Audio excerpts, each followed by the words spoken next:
कांग्रेस की राष्ट्रीय प्रवक्ता और मध्य प्रदेश कांग्रेस मीडिया प्रभारी सुभाषिनी शरद यादव का अजीबोगरीब बयान सामने आया है, जहां उन्होंने अमित शाह के आशिक के जनाजे वाले बयान पर पहले तो आपत्ति दर्ज कराई और इसे शर्मनाक बताया। फिर खुद ही कहती नजर आई कि जनाजा जरूर निकलेगा, जनता खुद जनाजा निकालेगी। पर वो इस मामले पर कंफ्यूज नजर आई कि आखिर जनाजा किसका निकलेगा। आपको बता दें कि शुक्रवार को मध्य प्रदेश के राजगढ़ में गृह मंत्री अमित शाह ने दिग्विजय सिंह पर जमकर हमला बोलते हुए कहा था कि पूर्व मुख्यमंत्री दिग्गी राजा की राजनीति से विदाई का समय आ गया है, लेकिन ये आशिक का जनाजा है, जरा धूम से निकलना चाहिए। उन्होंने तत्कालीन राजीव गांधी सरकार में विरासत कानून जैसा कोई कानून ही न होने का दावा कर डाला। साथ ही उन्होंने पीएम मोदी के विरासत कानून के आरोपों पर पलटवार करते हुए कहा कि उनके आरोप तो कुछ भी होते हैं, बिना बात के होते हैं। पीएम क्या आरोप लगा रहे हैं, उन्होंने इसकी जानकारी ली कि नहीं। आप मैनिफेस्टो में से निकाल कर आरोप लगा देते हैं कि मैनिफेस्टो इससे इंस्पायर है, उससे इंस्पायर है, आपने मैनिफेस्टो पढ़ा। सुभाषिनी ये भी कहा कि आप जनता को जवाब दीजिए, 15 लाख उनके खाते में आए कि नहीं, आपने किसानों के साथ क्या क्या किया। देखिए, जो यहाँ पर सबसे अहम मुद्दा है पानी जल का है।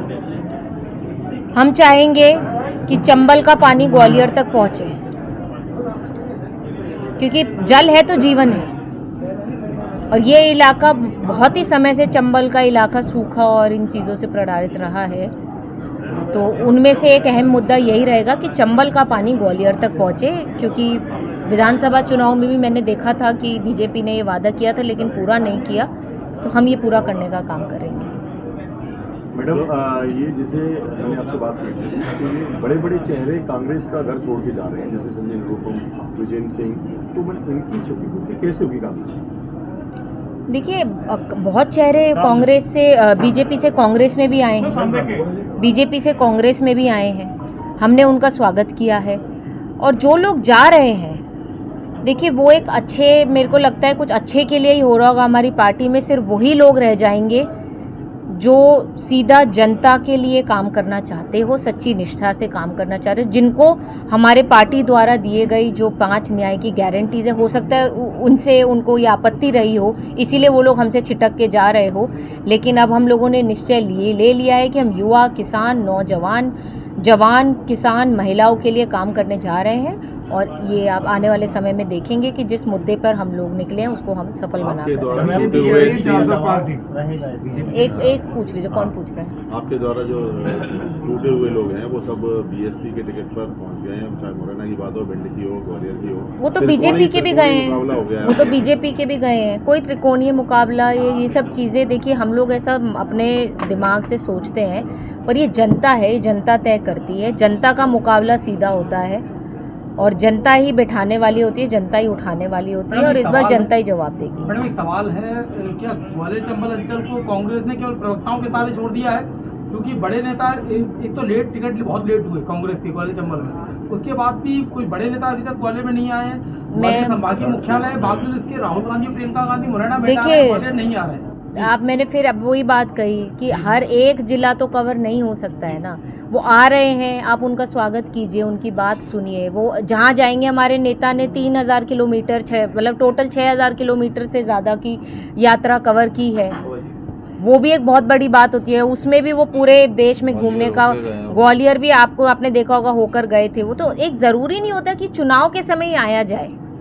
ये कांग्रेस पार्टी की कभी ऐसी नीति नहीं रही है। हमारे नेताओं ने लगातार यहाँ आने का काम किया है और ये आएंगे तो नहीं। तो उसका आप भिंड और मुरैना को ग्वालियर से इतना दूर क्यों समझ रहे हैं? संभाग एक ही है, ये संभाग एक ही है। भिंड नहीं था ना, इसलिए नहीं, आप देखिए ना,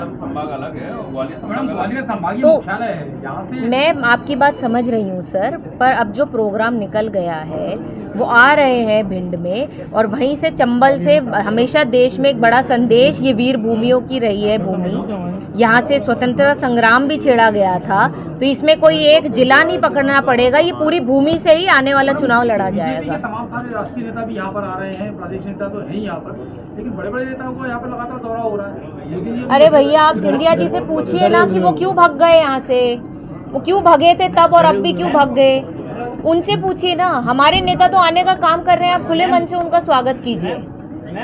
प्रदेश का इनहेरिटेंस टैक्स के ऊपर क्या रहा है? क्या सरकार बनेगी तो इसको लागू करेंगे? किस तरह से? नहीं, ये देखिए, जो भी हमारी पार्टी का इसके ऊपर कोई अभी ऑफिशियल स्टेटमेंट नहीं आया है और हमारे न्याय पत्र में सीधा ऐसी कोई बात नहीं करी गई है। और ये नहीं, ऐसा कुछ नहीं है।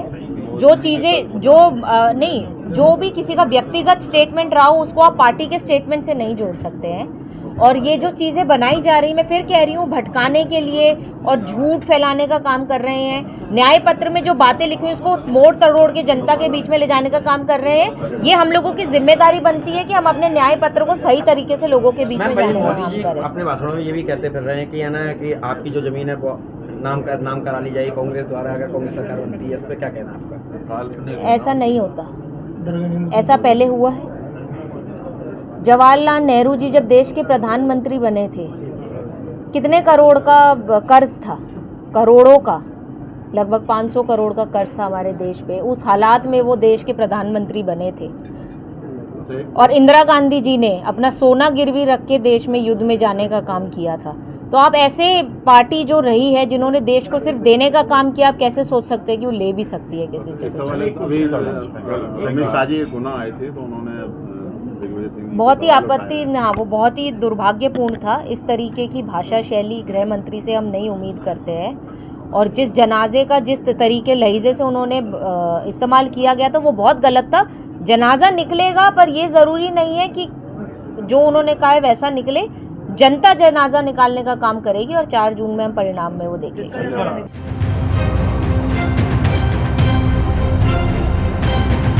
और भी रोचक खबरें देखने के लिए YouTube पर MP टुडे नेटवर्क को सब्सक्राइब करें।